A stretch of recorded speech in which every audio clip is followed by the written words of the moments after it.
Hello and welcome back to Spekd. It's Typhus time.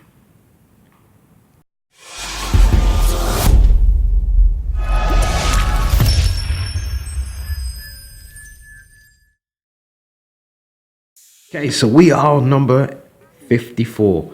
I know it's been a little while, but you know what? It had to be done.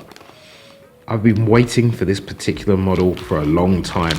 I tried not to get too excited when I saw it. I made sure that I opened them in order. Didn't want to rush ahead, and I'm going to savor that with you right now. We are still at $7.99. We've got our model on the front, dual sprue, and we're getting ready to look at some artwork. Let's open it up. Ooh, hobby time. Okay. So let's have a look at this sprue. Sprue is looking nice and clean. No defects, no problems, no issues. 2017. So this is fairly a new model in the realm of things. There we go. Let's get that out of the way. That might make it a bit easier to focus. And focusing. And focus what? Focus. There we go. I had to use powers of warp to make it focus there. That looks alright. Simple. It looks almost like it's push fit. It's not glued up. Takes seconds to build. And I'll build that and I'll probably paint that like within this magazine because it's quite straightforward. So I'll do that in this viewing. So stick around at the end. I will paint this up or, you know, dab it either way. So here's the issue, and as I said, been waiting for. So this is pretty much the main herald for Nurgle at the moment. And you know, apart from Mortarion, obviously the Primarch himself, but this is one of those tricksy uprising Starscream style characters. If you remember Starscream and Megatron, that kind of dynamic they have. Okay, so let's have a look. We've got a good bit of lore there. We've got our build, our paint, and our mission. And I think this is probably going to move along the narrative quite well. So the Death Guard's most powerful lord, Typhus. All right, so we've got his history and his work there. Nice piece of work there. Not as good as the last issue with the, I think it was the Plague Champion. I like that artwork better, but that is a nice piece of work there. And yeah, I've done a bit of reading on his history and it's really nice. But look, models, lots of models. And actually my Death Guard army is starting to look like this with this collection. So I'm actually quite impressed. So we get more information on Typhus there. Two choices are open to you. Accept Nurgle's blessings or die in misery. What about option C? Calling the Blood Angels. I'm just saying, okay. Okay. So we got the Terminus Est, the most powerful warship in the plague feats of the Death Guard. That's looking pretty gross. It's actually alive. It's a live creature. You can see there with its mouth and whatnot. And that just brings me back to the small little book that they gave away with one of these Conquest issues. I can't remember which number exactly, but they gave you like a little book and it was really nice story. It wasn't a full book. It was only like a few chapters, just a little taster, and it was really good. It kind of brings you into the life on the on one of their battle cruisers, so to speak.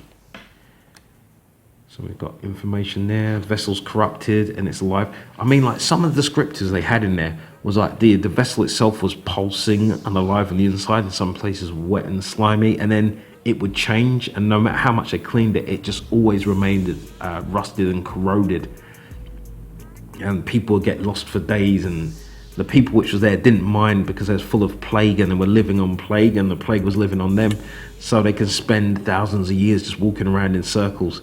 And the ship will push them around, and it acted almost like a weird, like physiological system, you know, like a weird symbiosis, because where the people will walk, the bacteria would drop and the creatures will infest, and that would give nutrients to the ship.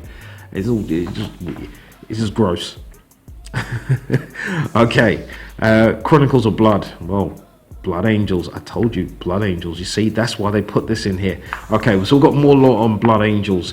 And one of the things that always surprised me about these guys is that before they became the noble Blood Angels that everyone aspires to be, They were actually like really like savage. These were like the fear mongers the Emperor would use. He would put them out on the edges of the galaxy to kind of like clear up the outskirts of humanity, and effectively he didn't expect them to survive, apart from the fact that they were able to recreate, regenerate and regrow, because they have like the remembrance gland. So they would drink the enemy's blood and they would remember, not even the enemies, even their own captains and their own leaders, and they'll get their memories. So they have like this massive combat experience right away, even if they've just started out as like a new space marine. So that's why a lot of them share the same names, because they identify as those people. It's really a weird thing, but very cool. So they were seen as quite savage. They then joined up alongside the Lunar Wolves when they were still kind of loyalists with Horus. And then they gained the reputation of being noble because they fought alongside the Lunar Wolves. And that's when kind of Sanguinius picks up with them, and and slightly before then. But they gained that reputation of nobility, which has stuck with them ever since. So having the Black Legion face off against the Blood Angels during the Horus Heresy was like a major event, because in a way it was like the Black Legion must have been looking back and reflecting and thinking, well, that's what we used to be, that's how noble we used to be. And then having to face that down, and Sanguinius was the embodiment of that, and we all know how that turned out. I think it was like almost killing themselves, so to speak, to take that next step to join the chaos. All right, we're going on there, but there's battles there. The build, yes, we are going to need glue. This will be straightforward, but please note the glue points. They have really highlighted these, especially with contact points like that. Now with some of my Death Guard models, or Death Guard Lords, or Death Lord, Plague Lords, Contagion Lords, I've forgotten. I actually have switched out the heads for different models just to make them look a little bit different. So the bodies would be the same, the poses would be the same, but the heads are different. And that's really just so that when I put them on the table, they've got a little story for each one. So that's a build. It's not complex. There are no options there. Everything goes on. I will probably paint these separately and then add them on after, but I'll see how it goes. Nice little base lift in there. I'll probably again put this on a textured rock raised or something. I'll see, because it looks like he's standing on the plinth and he should be elevated just there. He's obviously crying out to Nurgle to show him the work. Okay, painting straightforward. Our base, our Death Guard, they're green there. Our blacks, Retributors. I mean, this is effectively telling you that you should be used to put these colors on your models now. You had a lot of practice, and that's fine. You smoke there, I will use that in a slightly different way. Combination of greys, washes, but that comes with more paints. Destroyer hive there. Interesting. Recess shading, I think we've seen that before. Highlighting, as usual, I go for colors that really stand out. So I wouldn't use the next step up where it's muted. I'll try and push that as far as possible. So if I do decide to wash them down, you get the detail and you still have the pop. Wild Rider Red doing its work. Probably the best red that I've seen for highlighting and edging. Anything in particular? See, I wouldn't have noticed that bullet hole right there. I would not have noticed that if I didn't see that. And I wouldn't have given it that extra detail. Astro Granite, so they're going with the Astro Granite Grey there. And the model front and back, as we're used to seeing. Okay, the story is progressing. So we're seeing the Pox Walkers take a rise now. I wonder if we're going to get a bundle more. Well, I suppose by now you should really have bought them off eBay. I bought a couple of boxes. Dual map. And this is going to be interesting. So the Space Marine player is victorious if Typhus is removed.